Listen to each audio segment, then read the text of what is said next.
Shalom Bapak Ibu Saudara-saudaraku yang dikasihi Yesus Kristus. Selamat pagi, senang sekali pagi hari ini kita masih berjumpa kembali dalam renungan firman Tuhan yang akan meneguhkan, yang akan mengingatkan kita, mempersiapkan diri kita untuk menjalani kehidupan kita satu hari ini, di hari Senin ini. Biarlah Tuhan yang memberkati kita. Biarlah Roh Kudus Tuhan ya menerangi hati dan pikiran kita sehingga firman Tuhan itu bisa kita terima dengan baik. Amin. Bapak Ibu Saudara-saudara, firman Tuhan yang menjadi renungan buat kita hari ini yaitu yang diambil dari Markus pasal yang ke-11 ayat yang ke-25. Tetapi sebelumnya marilah terlebih dulu kita menyerahkan hati dan pikiran kita untuk diterangi oleh Roh Allah. Mari kita berdoa. Kasih karunia dan damai sejahtera dari Allah Bapa dan dari anaknya Tuhan Yesus Kristus itulah yang menyertai hati dan pikiranmu sekalian. Amin. Bapak Ibu Saudara-saudara, Markus 11 ayat yang ke-25 dikatakan demikian. Dan jika kamu berdiri untuk berdoa, ampunilah dahulu sekiranya ada barang sesuatu dalam hatimu terhadap seseorang, supaya juga Bapamu yang di sorga mengampuni kesalahan-kesalahanmu. Demikianlah firman Tuhan. Bapak Ibu Saudara-saudaraku yang dikasihi Yesus Kristus, siapakah manusia yang tidak pernah bersalah?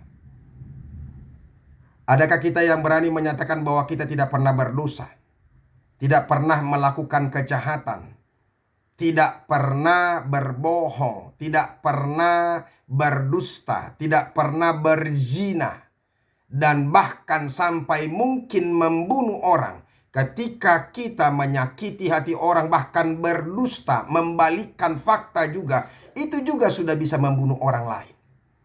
Karena ketika kita membalikkan fakta, itu membuat orang menjadi malu. Ketika ada orang yang kita katakan bahwa dia pencuri padahal dia bukan pencuri. Kalau kita katakan dia adalah penjina padahal dia bukan pernah sedikit pun berzina, tetapi kita katakan seperti itu, maka itu bisa merusak nama baiknya, menghancurkan semangatnya, menghancurkan imannya, dan kadang-kadang orang bisa jadi stres. Bukankah itu dosa? Nah, saudara-saudara, saya mau mengatakan firman Tuhan mengingatkan tidak ada yang benar, seorang pun tidak. Apa artinya saudara-saudara? Kalau kita menyadari bahwa tidak ada satu orang pun kita yang benar, dan kita penuh dengan dosa, yang Yesus sendiri sudah mengampuni kita. Saudara-saudara, kita membutuhkan pengampunan. Setiap orang membutuhkan pengampunan. Kita, saya, Anda, kita semuanya membutuhkan pengampunan. Nah, oleh karena itu kita juga harus memberikan pengampunan kepada orang lain. Sama seperti Yesus yang telah mengampuni kita dalam setiap dosa-dosa yang kita lakukan, maka orang lain juga membutuhkan pengampunan daripada kita. Oleh karena itu saudara-saudara, sering sekali kita mengatakan maka sulit untuk mengampuni karena kita selalu mengingat begitu jahatnya dia, begitu teganya dia. Hatiku sudah hancur, keluargaku hancur dibuatnya, dan banyak hal. Karena kita selalu mengingat-ingat sakitnya, menderitanya kita karena dia. Saudara-saudara, tahukah alangkah hancurnya perasaan Tuhan itu karena kita? Kalau kita mampu mengatakan penderitaan kita, kesakitan kita, kekecewaan kita, kekesalan kita, kemarahan kita, bukankah Yesus justru lebih lagi daripada kita? Ketika dia disalibkan, ketika dia dipukuli, ketika dia diludahi, bahkan harus mati, meregang nyawa di kayu salib, tapi justru dia, saudara-saudara, berkata kepada Bapa, "Ya Bapa, ampunilah mereka, sebab mereka tidak tahu apa yang mereka lakukan." Saudara-saudara, di tengah-tengah keganasan, kejahatan yang manusia lakukan terhadap Yesus, tapi Yesus sedikit pun tidak pernah mengungkapkan umpatan, tidak pernah mengungkapkan kata-kata yang jorok, kata-kata yang kasar, kata-kata yang menghina. Karena apa? Karena dosa-dosa yang dilakukan oleh manusia kepadanya. Tapi justru kata-kata kelembutan, kata-kata pengampunan yang keluar darinya, supaya mereka menyadari bahwa ketika Yesus diperlakukan seperti itu pun, tapi Yesus mengampuni mereka. Yesus mengalahkan kejahatan itu dengan kasih yang luar biasa. Nah, saudara-saudara, hari ini firman Tuhan mau mengingatkan Yesus sendiri, mau mengingatkan kita saudara-saudara melalui firman Tuhan ini. Tadi dia katakan, karena itu aku berkata, dan jika kamu berdiri untuk berdoa, itu ayat 25. Ampuni dahulu sekiranya ada barang sesuatu dalam hatimu terhadap seseorang, supaya juga Bapamu yang di sorga mengampuni kesalahan-kesalahanmu. Sebelum engkau datang untuk berdoa kepada Tuhan, ya, ini bicara soal doa. Di ayat 24 tadi dikatakan, saudara-saudara, karena itu aku berkata kepadamu, apa saja yang kamu minta dan doakan, percayalah bahwa kamu telah menerimanya, maka hal itu akan diberikan kepadamu. Syarat untuk mendapatkan doa kita, jawaban dari doa kita, yaitu percaya, mengimani, meyakini apa yang kita doakan, dan yakin kepada Tuhan akan apa? Menjawab segala dosa-dosa kita, doa-doa kita, maka kita akan mendapatkannya. Percaya dulu bahwa kita telah menerima, maka Tuhan akan memberikan apa yang kita minta itu sesuai dengan kehendak Tuhan.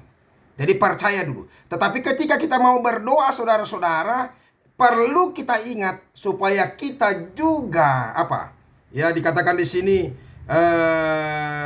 supaya juga Bapamu di surga, apa namanya? Ampunilah dahulu sekiranya ada barang sesuatu dalam hatimu terhadap seseorang. Jadi kita harus mengampuni dulu, ya, orang-orang yang bersalah kepada kita. Supaya apa? Supaya Tuhan Bapamu yang di sorga mengampuni kesalahan-kesalahanmu.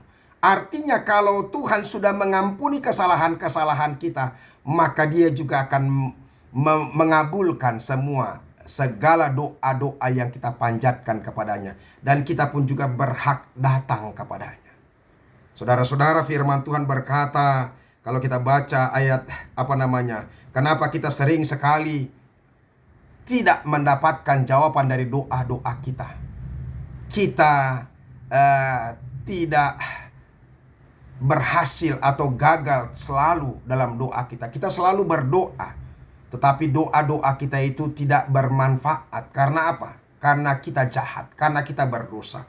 Itu yang dikatakan Yesaya 59 ayat 1 dan 2 itu. Sesungguhnya tangan Tuhan tidak kurang panjang untuk menyelamatkan, dan pendengarannya tidak kurang tajam untuk mendengar.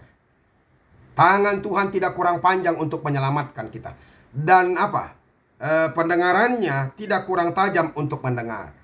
Tapi ingat ini. Tetapi yang merupakan pemisah antara kamu dan Allahmu ialah kejahatanmu. Dan yang membuat dia menyembunyikan diri terhadap kamu sehingga ia tidak mendengar ialah segala dosamu. Jadi saudara-saudara, yang memisahkan kita, membuat kita tidak bisa datang ke hadapan Tuhan, kejahatan kita. Dan yang membuat Tuhan susah untuk mendengar kita, yaitu karena dosa-dosa kita. Jadi jika kita mau didengarkan, doa kita mau didengarkan oleh Tuhan, maka ampunilah orang-orang lain yang berbuat salah kepada kita. Datanglah dalam kekudusan bersama dengan Tuhan. Ketika kita menyadari mengampuni orang lain dan menyadari dosa-dosa kita di hadapan Tuhan, maka Tuhan pun pasti berkenan kepada kita. Oleh karena itu, saudara-saudara, jadilah menjadi orang yang mengampuni, orang yang mengasihi. Maka Tuhan pasti dikenan untuk dijumpai. Dia akan berkenan untuk kita boleh datang kepada Dia, dan Dia akan menjawab segala apa yang kita minta sesuai dengan kehendak-Nya. Semoga firman Tuhan ini semakin meneguhkan kita. Jadilah menjadi orang benar. Tuhan Yesus memberkati kita. Amin. Terima kasih Tuhan untuk firman-Mu, berkatilah itu. Ajar kami dalam doa kami, terlebih dulu kami boleh mengampuni kekurangan-kekurangan, dosa-dosa orang lain, untuk tidak mengingat-ingat kesalahan-kesalahan orang lain. Sehingga kami boleh datang dengan damai sejahtera dan sukacita ke hadapan Tuhan. Dalam nama Yesus Kristus kami berdoa. Amin. Bapak Ibu Saudara-saudara, sudah dengarkan firman Tuhan. Jadilah orang yang mengampuni, penuh dengan belas kasih, karena kita juga sudah dikasihi Tuhan. Satu kebutuhan manusia, yaitu pengampunan. Karena tidak ada manusia yang tidak bersalah, tidak berdosa. Tuhan Yesus memberkati. Sampai ketemu besok. Salam.